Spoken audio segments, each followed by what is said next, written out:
पीराने पीर शेख अब्दुल कादिर जिलानी रज़ी अल्लाह तआला अपनियां पैड़ियां जे अपनी ज़मीनां ते हथ चला रहे हैं ते अचानक हथ पे गया कि जो आवाज़ आई है अब्दुल कादिर असां तेनू इस काम वास्ते पैदा नहीं किया।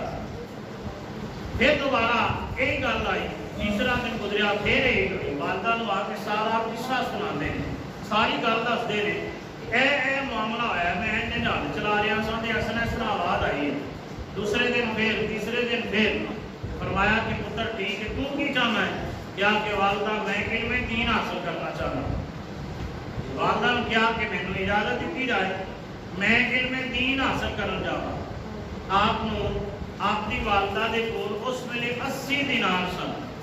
आप दो भाई सन, वालदा ने 40 दिनार दूसरे भरा वास्ते रख दिते ते 40 दिनार जिहड़े सन आप नूं अता कर दिते।